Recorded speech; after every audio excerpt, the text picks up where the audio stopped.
উচ্চ মাধ্যমিক 2025-এর বাংলা প্রশ্নের সমাধান একবার দেখবো।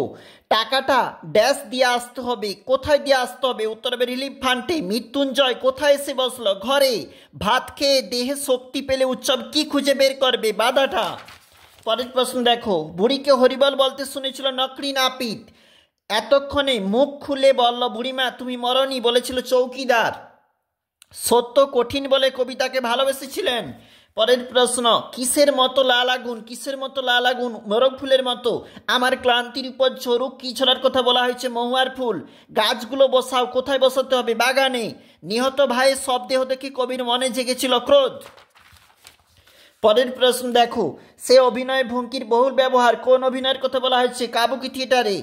রজনীকান্ত চট্টোপাধ্যায় থিয়েটারে আসার আগে চাকরি করতেন পুলিশের। পুত্র রাজনীতি বড় কূট, উক্তিটি করেছেন রজনী।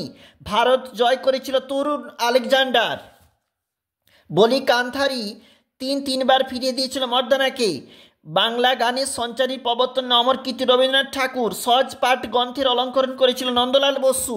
বাঞ্ছারামের বাগান চলচ্চিত্রটির নির্মাতা তপন সিংহ।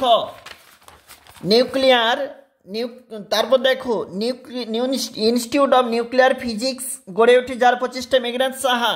মোহনবাগান ক্লাব গঠিত হয় 1889-তে। তুলনামূলক ভাষাবিজ্ঞানের সূত্রপাত স্যার উইলিয়াম জোন্স। অন্য শব্দটির আদি অর্থ হচ্ছে ভাত। মৃত্যুঞ্জয় অফিসে যায় না। মৃত্যুঞ্জয় কেন অফিসে যায় না? দেখো, নিরন্ন যে সমস্ত মানুষ খেতে না পাওয়া ফুটপাত, তাদের যে অর্থাৎ তার না খেতে পেয়ে যে মৃত্যু, সেই সমস্ত ঘটনা ভাববার পরে সে কিন্তু আর অফিসে যেতে পারেনি। অবশ্যই বইতে দেখবে সে যেন কেমন হয়ে যাচ্ছিল। এখানে উৎসবের প্রসঙ্গ রয়েছে, তার কথা বলা হয়েছে, দেখবে। পরেরটা দেখো কি বলেছে, শাশুড়ির যে মাছের কথা বলা হয়েছে। শাশুড়ি মাছ খাওয়ার জন্য কোন কোন মাছের আয়োজন? ইলিশ, পোনার পেটি, চিতলের কোল, এগুলো দেখবে তোমরা। পৌষে বাদলা সম্বন্ধে ডাকপুরুষের যে বচন সেটা বলেছে, শনিতে 7, মঙ্গলে 5, বুধে 3, বাকি সব দিন দিন।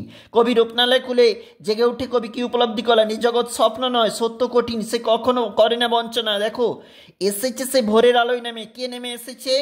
এবং নেমে এসে কি করছিল? সুন্দর একটা হরিণ কচি বাতাবি লেবুর মতো ঘাসগুলিকে ছিঁড়ে ছিঁড়ে খাচ্ছিল। মেঘবদীর মহাদেশে দেবদারু দীর্ঘ রহস্য, সমুদ্রের দীর্ঘশ্বাস, কয়লা খনির শব্দ প্রভৃতি শোনা যায়। কন্দনতা জননীর পাশে না থাকতে পারলে কবির গান গাওয়া লেখালেখি সবই অর্থহীন হয়ে যাবে। দেখো, বিভাব নাটকে যেখানে ভালো স্টেজ নেই, লাইট নাই, সে সমস্ত অভাবের কথা এখানে বলা হয়েছে। একটুকু ভালো লাগে না বাড়িতে। রজনীরা একা থাকতে বাড়িতে ভালো লাগে না, কারণ তার ছেলে মেয়ে আপনজন কেউ নেই। পড়তে জানে মজুরের প্রশ্ন, যে দেশের নামে, দেখো এগুলো অবশ্যই তোমরা কিন্তু দেখবে।